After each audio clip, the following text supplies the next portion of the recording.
안녕하세요. 성민교회를 섬기는 이혜영 목사입니다. 탐심은 언제나 보는 것에서 시작되고 마음으로 끌리는 욕망이 자라나 결국 손으로 붙잡는 죄가 됩니다. 아간의 범죄는 마치 창세기에서 하와가 금지된 열매를 보았고 탐했고 먹은 장면을 떠올리게 합니다. 그것이 보기에 탐스럽고 먹음직스러웠던 것입니다. 예수 그리스도께서 시험을 받으신 광야에서도 사탄은 보게 하며 유혹했습니다. 탐심은 오늘도 여전히 우리 안에서 보이지 않게 작동하는 강력한 죄성입니다.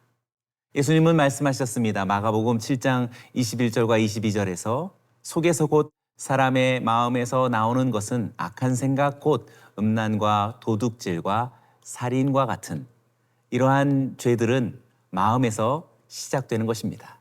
그리고 그 마음을 방치하면 우리의 손과 말과 삶을 무너뜨립니다.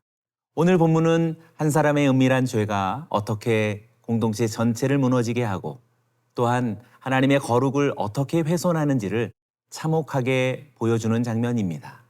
하지만 동시에 그 죄를 직면하고 끊어낼 때 하나님이 다시 회복의 길을 여시는 은혜의 현장이기도 합니다.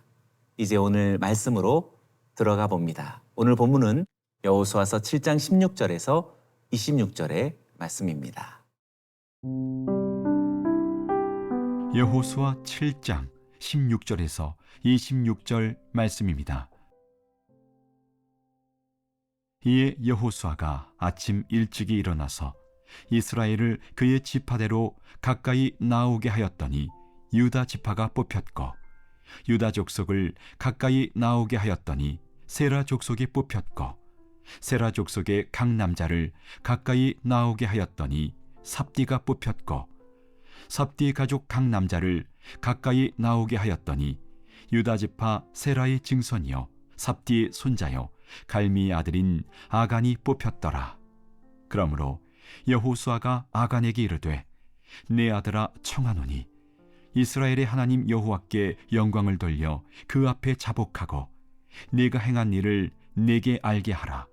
그 일을 내게 숨기지 말라 하니 아간이 여호수아에게 대답하여 이르되 참으로 나는 이스라엘의 하나님 여호와께 범죄하여 이러이러하게 행하였나이다. 내가 노력한 물건 중에 시날산의 아름다운 외투 한 벌과 은 200세겔과 그 무게가 50세겔 되는 금덩이 하나를 보고 탐내어 가졌나이다. 보소서, 이제 그 물건들을 내 장막 가운데 땅속에 감추었는데 은은 그 밑에 있나이다 하더라. 이에 여호수아가 사자들을 보내매 그의 장막에 달려가 본즉 물건이 그의 장막 안에 감추어져 있는데 은은 그 밑에 있는지라. 그들이 그것을 장막 가운데서 취하여 여호수아와 이스라엘 모든 자손에게 가지고 오매 그들이 그것을 여호와 앞에 쏟아놓으니라. 여호수아가 이스라엘 모든 사람과 더불어 세라의 아들 아간을 잡고 그 은과 그 외투와 그 금덩이와 그의 아들들과 그의 딸들과 그의 소들과 그의 나귀들과 그의 양들과 그의 장막과 그에게 속한 모든 것을 이끌고 아굴 골짜기로 가서 여호수아가 이르되 네가 어찌하여 우리를 괴롭게 하였느냐. 여호와께서 오늘 너를 괴롭게 하시리라 하니 온 이스라엘이 그를 돌로 치고 물건들도 돌로 치고 불사르고 그 위에 돌 무더기를 크게 쌓았더니 오늘까지 있더라. 여호와께서 그의 맹렬한 진노를 그치시니 그러므로 그곳 이름을 오늘까지 아굴 골짜기라 부르더라. 하나님은 아간의 죄를 단번에 폭로하지 않으십니다. 대신 지파에서 가문으로, 가문에서 가족으로, 가족에서 개인으로 점점 좁혀지는 제비뽑기를 통해 죄의 실체를 드러내십니다. 이 느린 과정은 단순한 절차가 아닙니다. 죄를 숨기고 감추려는 인간의 본성과 그 죄 앞에서 두려움과 침묵 속에 가슴 졸이는 공동체 전체의 책임감을 드러내는 시간이기도 합니다. 아간은 이 시간이 주어졌음에도 끝까지 침묵합니다. 하나님이 죄를 좁혀가시는 동안에 아간에게는 자백하고 돌이킬 수 있는 기회가 있었습니다. 그러나 그는 입을 열지 않았고 그 죄는 마침내 하나님의 방식으로 폭로됩니다. 이 장면은 신약의 말씀과도 맞닿아 있습니다. 누가복음 12장 2절에 감추인 것이 드러나지 않을 것이 없고 숨긴 것이 알려지지 않을 것이 없나니. 하나님은 죄를 가리시는 분이 아니라 드러내시고 정결케 하시는 분이십니다.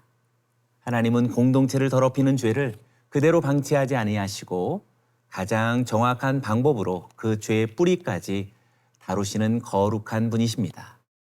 이제 아간은 그 앞에 서게 됩니다. 하나님의 공의는 회피할 수 없습니다.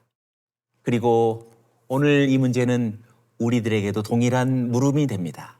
너는 지금 무엇을 감추고 있는가?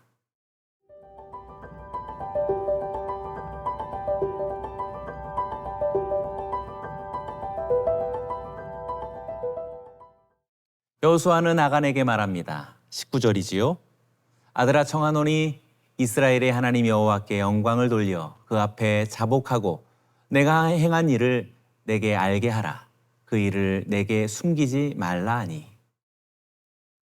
이 말은 심판을 선언하기 위한 형식이 아니라 죄의 자리에서도 하나님의 영광을 인정하게 하려는 요청입니다. 하나님은 아간의 고백 속에서조차 하나님의 거룩을 회복하시고 정결함이 다시 시작되기를 원하셨습니다.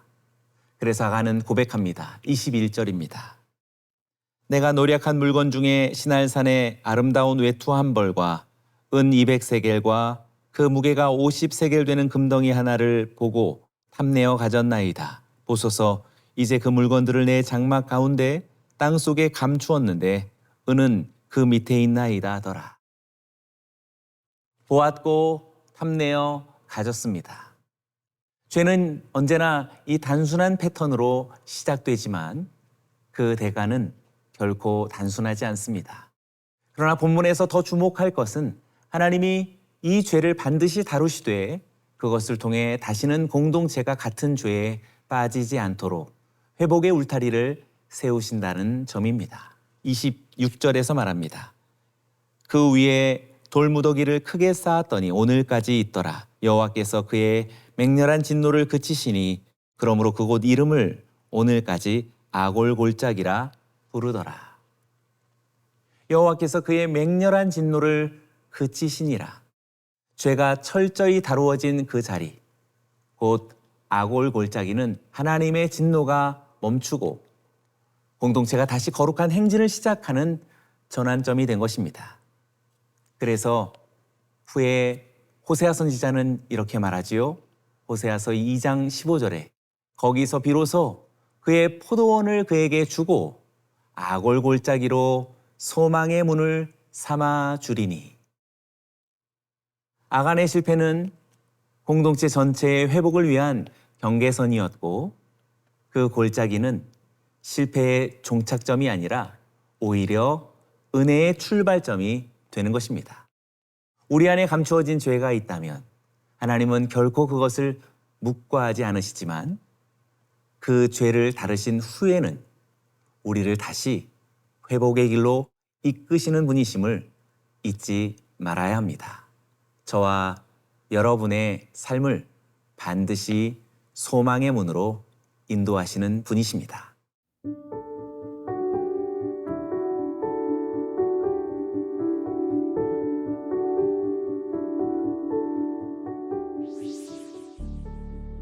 하나님 아버지, 감추어진 죄를 드러내시되 우리를 정죄하시려 함이 아니라 정결케 하시려는 아버지의 사랑임을 믿습니다. 우리 안에 여전히 숨겨진 탐심과 하나님의 말씀보다 더 소중히 여긴 것들이 있다면 오늘 그 모든 것을 빛 가운데로 이끌어 주옵소서. 아간의 죄가 드러난 그 골짜기에서 이스라엘은 다시 정결함을 입고 하나님의 진노가 그친 것을 보았습니다. 우리의 실패와 수치의 자리에서도 주님의 은혜가 시작됨을 믿습니다. 아골 골짜기를 소망의 문으로 바꾸시는 주님, 오늘도 우리를 새롭게 하여 주옵소서. 두려움 대신 진실함을, 숨김 대신 고백을, 심판 뒤에는 반드시 회복이 있는 하나님의 공의로운 사랑을 붙잡게 하옵소서. 예수님의 이름으로 기도드리옵나이다. 아멘.